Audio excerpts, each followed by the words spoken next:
Welcome back and thank you for staying with us. And it's now time for us to begin our conversation for the night as we demystify elderly abuse. Just a few days after we observed the World Elder Abuse Awareness Day that is marked annually on the 15th of June, we want to understand, when we talk about elderly abuse, what is it that we mean? And the focus is on combating these forms of violence in the society. What does it take? What is your role? What is my role? What is the role of the government in ensuring that we observe and ensure that we stay, true to the welfare of the senior citizens in the society? Just a few projections from the World Health Organizations. We may be asking, this population, how many are they and what are we looking at when you're talking about elderly abuse? So projections from the World Health Organization show that the global population of people who are aged 60 years and older will double. In 2015, it was 900 million.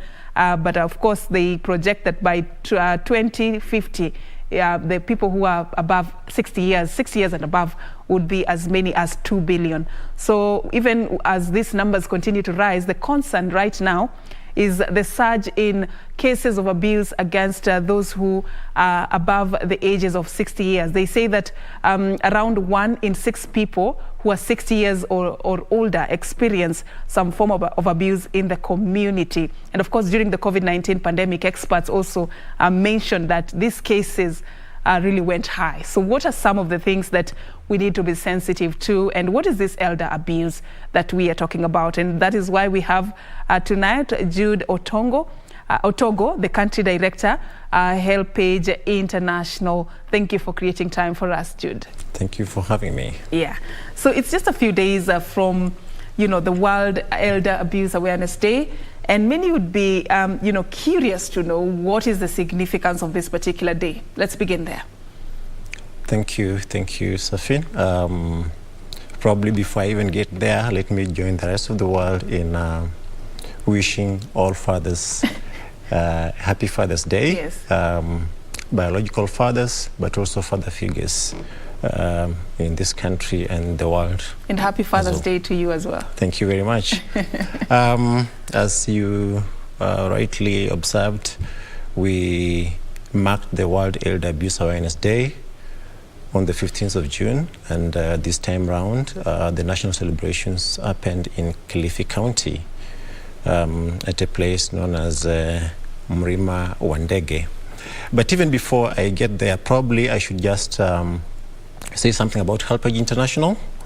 HelpAge International is basically a secretariat to over 150 organizations that are working to advance the rights and well-being of older people globally. And our mission is to ensure that we have a world where every older person enjoys a dignified life, they lead healthy lives, they are safe and secure, and that they are able to enjoy the rights that are conferred upon them, not just globally, but also by our Constitution. And we cannot be talking about healthy lives, secure lives, dignity, when there is a lot of elder abuse happening around us.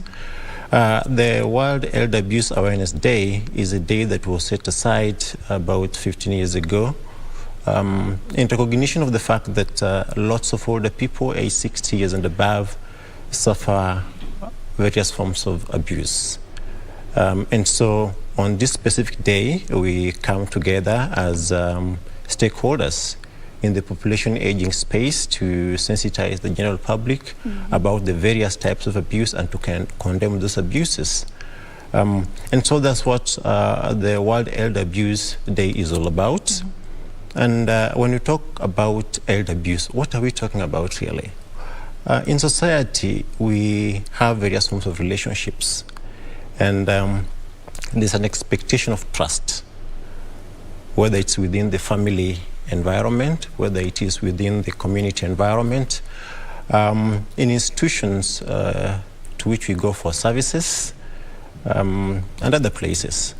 So in that trusting relationship, we have some expectations. and that there are some actions, appropriate actions that older people expect of the people that we trust. And so when inappropriate actions are taken against older persons, that constitutes elder abuse. And when the appropriate actions are not taken again, that constitutes elder abuse. So it's both actions of omission and actions of commission. All right, so inappropriate action against them and omission of taking appropriate action, things that they deserve. Correct. I want you to be a bit practical, because these are things we could be doing without knowing, or even some would be doing it just deliberately, knowing what they're doing. When you're talking about, elder abuse, what are the examples? What are the forms, or, things that you've observed that you'd cite as the types of elder abuse that are common in society, especially in Kenya? I know the commonest, or what most people see as elder abuse currently in this country, is the recent cases of lynching of older women in Kisii and in Kilifi on account of their age, really, but we know the underlying causes. And lynching is really an extreme form of elder abuse. However, there are other forms of elder abuse that are quite prevalent in our society. There are actually 5 forms of elder abuse. We have physical abuse, we have emotional abuse, we have financial abuse, we have sexual abuse. And for example, when we talk of physical abuse, this is includes things like beating an older person, hitting them, shoving them around, and that happens quite a bit in our society. Take, for example, we are queuing for a service, and ahead of me I have an older person, and I feel they are slow. What do? I push them on account of them being too slow, and that is really abuse. That's a mild form of abuse that nobody may consider an abuse, but it is an abuse. If an older person, for whatever reason, has probably skipped taking their medication, because it happens at that age that they also have dementia, they are bound to forget. We call them stubborn and hit them, purporting to discipline them to comply with their treatment regimen. Those are very simple but day-to-day forms of elder abuse that happen in our society, physical forms of abuse. Emotional abuse, we intimidate older persons, we insult them, we mount verbal insults and assaults against older persons. Those are very, very common.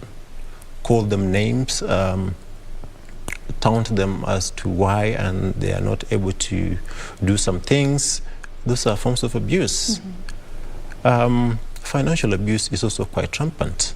For example, we have the government program on cash transfers. An older person might want to send a younger person to get cash for them, cash. And so what happens? I take their identity card and probably the mobile phone to go and withdraw cash and keep some 200 shillings out of the 2,000 and say, this is payment for the work that I've done for you. That's financial abuse.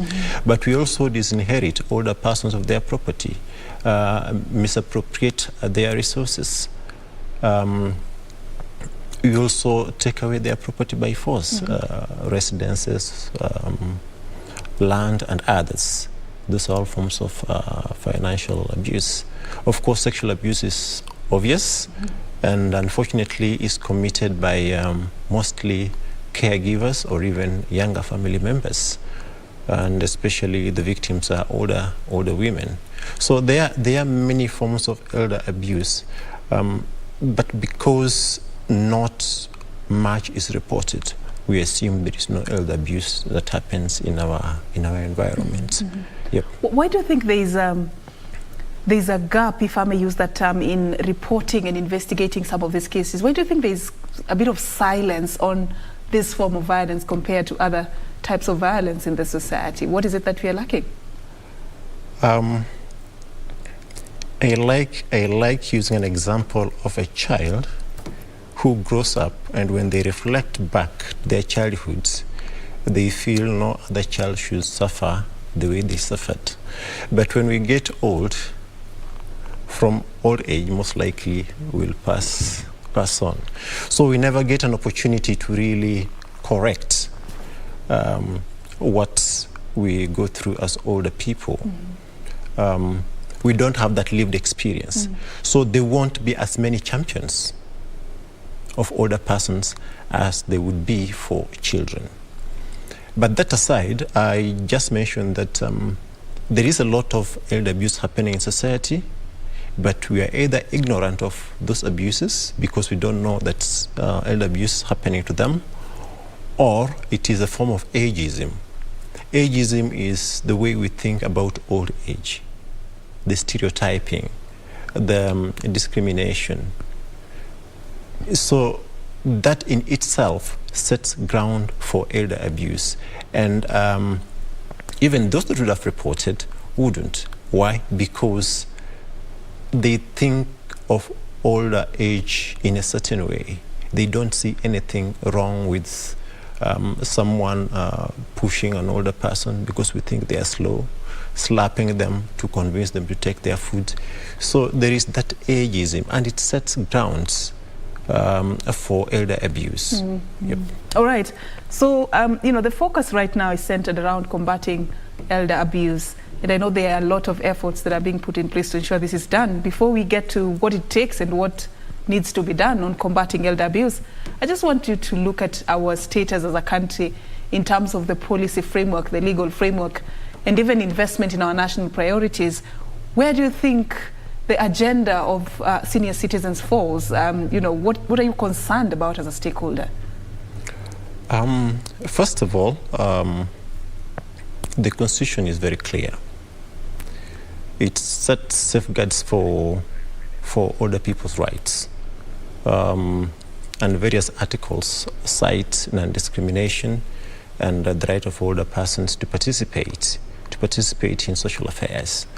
We also have a national policy on older people and aging, which sets the framework for programming around older persons. And recently, the country did ratify the Africa Union Protocol on the Rights of Older Persons. These are all policy and legal frameworks that would otherwise ensure that older persons enjoy their rights. But are they? Across. Are they? Maybe not. Why do I say maybe not? Only pieces of the national policy are being implemented. What we need as a country is to formulate comprehensive legislation on older persons. I think that's the greatest priority that we have as a country right now. And HelpAge is working very closely with the Ministry of Public Service, Older Citizens Affairs, Gender and Special Programs in pushing for that legislation. So that is our focus currently. Secondly, we know that elder abuse happens in the community. So it's critical that we sensitize the public on elder abuse, sensitize them on how to recognize that an older person is going through abuse and what steps they can take to ensure that every older person enjoys a safe existence. All right, so I want you to talk to a society that would be asking themselves, or somebody who is a senior citizen in the society and that could be facing some form of abuse, and they're curious to know whether we have these safe spaces, or where do I go? How do I even report? Do we have those in our country?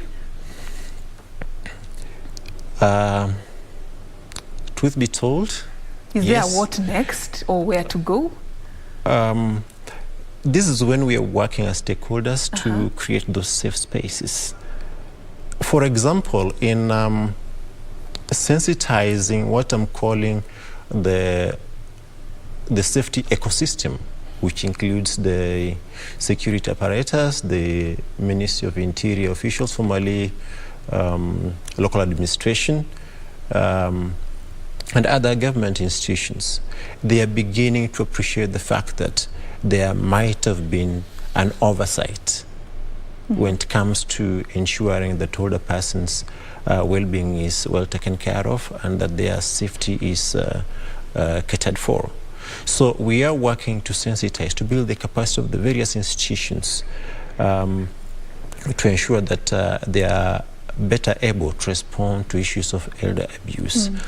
But we're also looking at deterrent measures, and some of those include a prosecution of cases of elder abuse.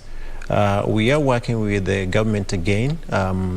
Last year, the government launched a center in Kirinyaga, a rescue center, which is a model center, and we intend to have that replicated across the hotspots where elder abuse is most rampant in this country. We're talking of Kilifi, we're talking of Kisii, parts of Western Kenya as well.